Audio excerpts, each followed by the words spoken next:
We begin this morning's bulletin with news coming in from Bangladesh regarding the Bangladesh crisis. The radicalists who created a delusional map of Greater Bangladesh showing several Indian regions under Dhaka's control. The Islamist who spearheaded the massive student uprising in Bangladesh last year, the man who was known for his anti-India movement, has been given full state honours in Bangladesh. Usman Hadi, the Islamist who was assassinated on December 18th in Dhaka, was given a state funeral today by the interim government Yunus regime at the Bangladesh parliament under heavy security cover. Let's remind you that Hadi's death led to nationwide unrest, arson attacks and mob violence in Bangladesh. In fact, fresh footages from the unrest show massive mobs unfurling ISI's flags and chanting of Islamic phrases. This has levelled questions against the interim government, which is inadvertently elevating a radical Islamist to martyrdom. Have a look. क्योंकि हमारे देश में जिस तरह से 142 करोड़ का देश आदरणीय मोदी जी के नेतृत्व में और सबको सुरक्षित रखता है, सबके साथ में अच्छा व्यवहार करता है, लेकिन वहाँ पर हमारे जो अल्पसंख्यक भाई हैं उनके साथ जिस तरह का माहौल देखा जा रहा है, या हमारे पड़ोसी मुल्क पाकिस्तान में भी इस तरह से अल्पसंख्यकों के ऊपर जो जुल्म होता है, तो हमें तकलीफ होती है क्योंकि यहाँ पर सभी को बड़ी अच्छे से सुरक्षा और व्यवस्था और सभी को हर चीज़ की योजना का लाभ दिया जाता है, और वहाँ पर हमारे साथ भेदभाव होता है। तो उसको लेकर चिंता की बात है और इसको लेकर चिंता जताना भी उचित बात है, क्योंकि हम उनके साथ में हैं जो इनके पर वहाँ पर जुल्म हो रहा है। How one Hindu person, a young man, he was accused of blasphemy, and then from police station, the mob, they dragged him, then he was beaten mercilessly, and then he was tied to a tree, beaten, and then burnt alive. So this is not acceptable in 21st century. Everyone who has seen this video, they have lost their sleep. So we hope that Bangladeshi government will act upon it. And I just got information that Bangladeshi government has arrested 7 culprits who were involved in that murder. जिस तरीके से बंगाल में और बांग्लादेश आज कल की जो घटना आप लोगों ने अगर हम सब नहीं देखी है, सब चर्चा भी कर रहे हैं। हम हिंदू सिर्फ चर्चा करते हैं। आज महाराज जी से मिलने के बाद वापस वो चीज़ों पे बात हुई है, और जो तरीके से मुर्शिदाबाद में जो बाबरी की ईंट लगाने की कोशिश जो वहाँ के विधायक ममता बनर्जी जो कर रही है, जो पिछले 60 वर्षों से कांग्रेस कर रही थी, वो इस बार कि कई सालों से वो ममता बनर्जी कर रही है।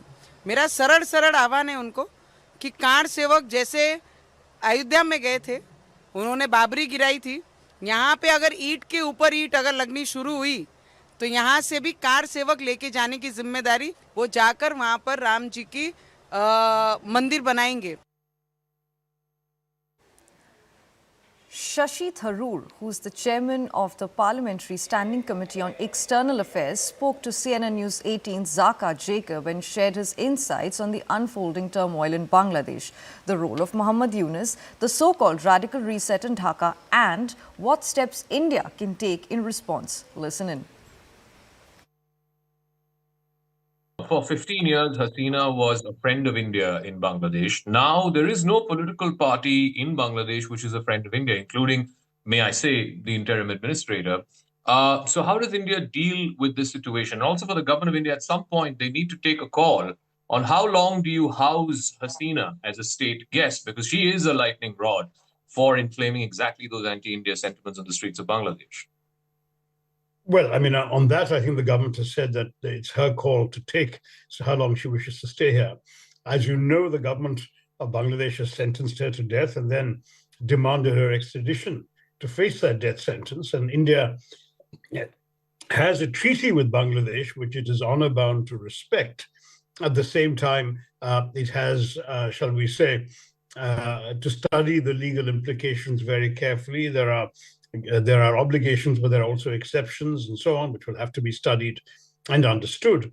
And I do want to say very bluntly that there are broader considerations than the purely legal ones, including the question of how we treat somebody who has stood by us in, through thick and thin, as the cliche goes, and who is at the moment a guest in our country. So all of these things will have to be borne in mind.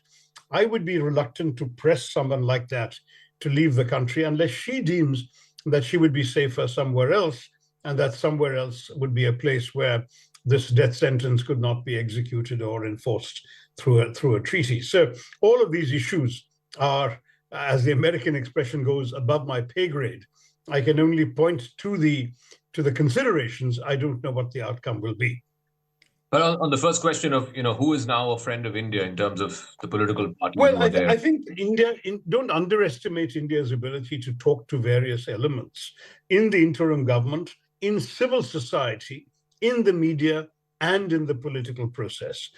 I don't think that we need to assume that everyone around there is hostile to us.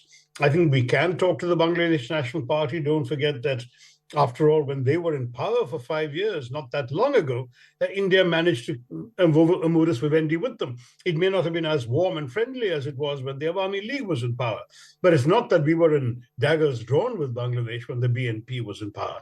We can talk to them. And I would say to you that I would have some faith in Indian diplomacy to be able to deal with whoever comes to power at the end of a free and fair election.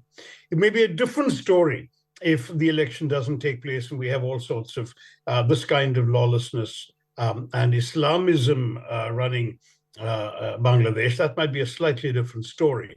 But we're not there yet. And I think we should hope that calm can be restored and that free and fair elections can be held.